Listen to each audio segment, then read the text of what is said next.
मोदी को प्रधानमंत्री बनाना चाहते की लोकप्रियता को उसके लिए प्रतिबद्ध है। 1 to 10 पर रखते हैं, 1 to 10 पर रखते हैं। अगला सवाल आपसे लेके एक सवाल करूंगी, उसके बाद यहाँ पर चर्चा की शुरुआत होगी।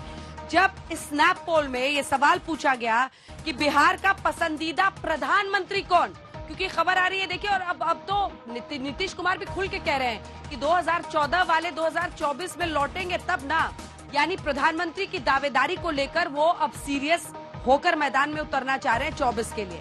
तो ये सवाल जब हमने पूछा तो जो आंकड़े सामने आए हैं अपने दर्शकों को रख देते हैं।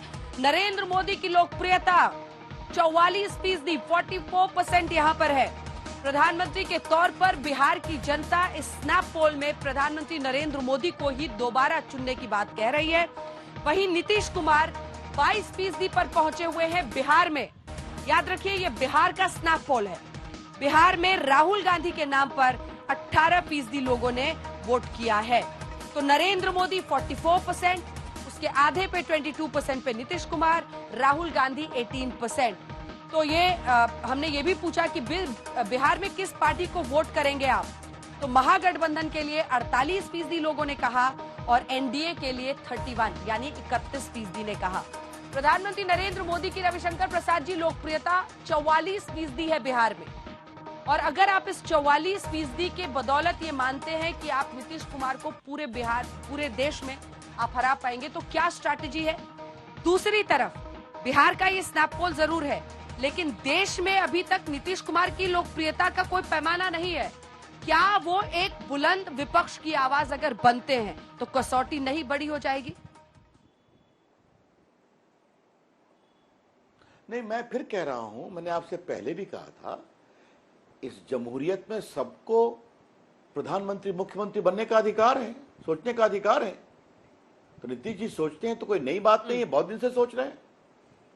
लेकिन मैंने पहले भी कहा था, आज भी कहूंगा, कोई वैकेंसी नहीं है। और आपका स्नैप पोल भी उसको कंफर्म करता है कि बिहार के लोग भी मानते हैं कि नरेंद्र मोदी सबसे उपयुक्त हैं।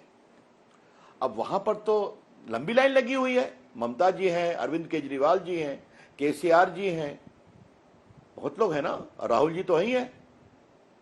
तो अब जाइए उस लाइन में नीतीश जी भी खड़े हो जाए, मुझे आपत्ति नहीं है।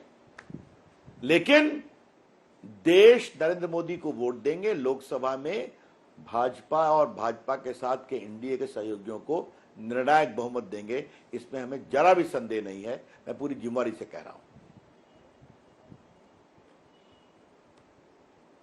लेकिन जब आप डेटा में मान रहे हैं कि देखिए नीतीश जी की लोकप्रियता इतनी ज्यादा है 44%, माफ कीजिएगा मोदी जी की, तो नीतीश बाबू भी बहुत ज्यादा नहीं है। आप 22 और 24 हो गया है सर मामला।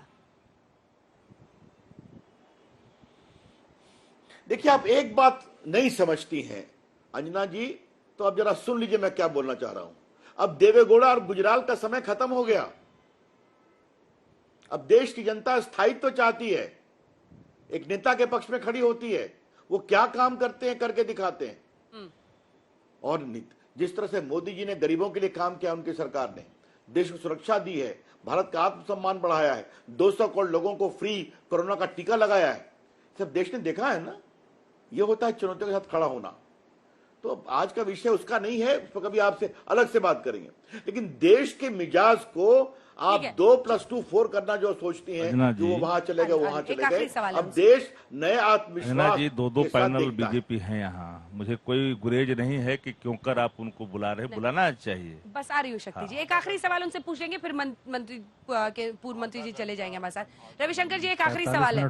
देखिए, आप बार बार 24 पे अटके रहते हैं, 25 पर एक जवाब तो दे दीजिए। 25 पर आप ही को चेहरा बना दे बीजेपी। अरे कोई चेहरा तो चाहिए ना। अगर नीतीश बाबू को आपको टक्कर देनी है, तो फेस कौन? पीपुल जानना चाहता है कौन है। शक्ति यादव जी पूछ रहे हैं, चलिए वही सवाल मेरा भी है, फेस कौन होगा?